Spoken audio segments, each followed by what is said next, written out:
और Jammu and Kashmir auto union वो अपना मेमोरेंडम देने के लिए जहाँ पहुँचे हुए हैं। दूसरा से आप देख सकते हैं ये तस्वीर। चलो ये और ये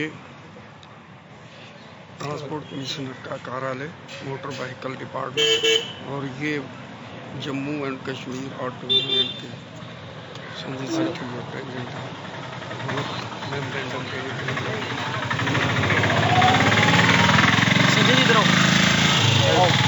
जी सर क्या कहेंगे? जी सर क्या सर क्या नाम है आपका? आज जो मेमोरेंडम देने आए हैं, क्या कुछ डिमांड्स हैं जो चाहते हैं ट्रांसपोर्ट कमिश्नर हल करे आप लोग? मैं Jammu Kashmir all auto union का senior vice president Hanif Chaudhary.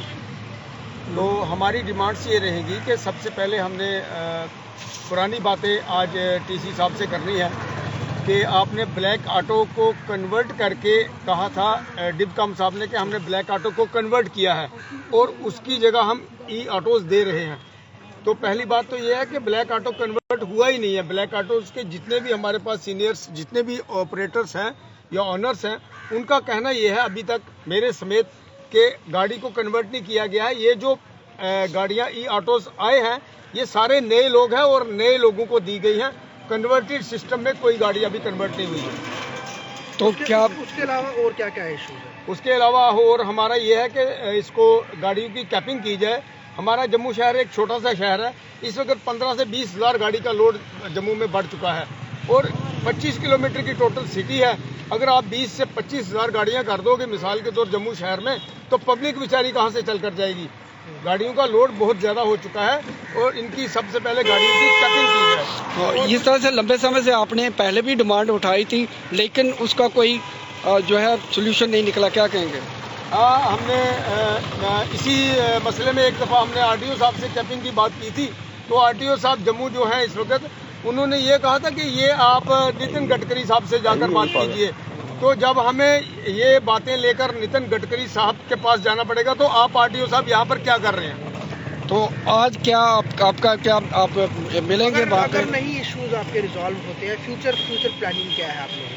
अगर रेजोल्यूशन ये नहीं सॉल्व होते हैं हमारे ये मसले, तो हम दोबारा से गवर्नमेंट के पास, सरकार के पास, एडमिनिस्ट्रेशन के पास गुहार लगाते रहेंगे और कोशिश करते रहेंगे हम कि हमारी जो है बात जायज़ जनमन बात जो है वो माने सरकार। किराए को लेकर भी एक बड़ा इशू बना रहा कि किराया जो है वो तय किया गया था। हालांकि ई रिक्शा जो है वो बैटरी से चलते हैं और ये जो काले ऑटो है ये पेट्रोल से चलते हैं।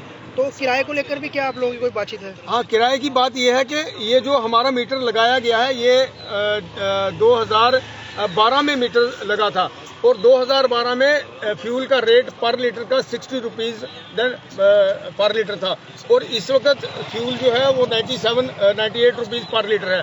लेकिन हमारा जो मीटर है वो उस वक्त का मीटर है। एडमिनिस्ट्रेशन को जब ये कोई बात करे एडमिनिस्ट्रेशन, तो उनको ये सोच समझ कर बात करनी चाहिए कि हम किराए की बात कर रहे हैं। हमने मीटर को आज तक रिवाइव किया नहीं, मीटर को बढ़ाया नहीं, लेकिन तेल के रेट 6 दफ़ा बढ़ चुके हैं। ये एडमिनिस्ट्रेशन को खुद सोचना चाहिए, हमारे कहने पर नहीं रखना चाहिए एडमिनिस्ट्रेशन ने। ये नालायकी में मानी जाती है बात। जी सेठी साहब क्या कहना है? पहले तो सभी मेरे मीडिया बंधुओं का, जो हमारे जम्मू के चौथा स्तंभ जिसको बोला जाता है, ये हमारी ताकत है जो हमारी आवाज़ को सरकार के कानों तक पहुंचाती है।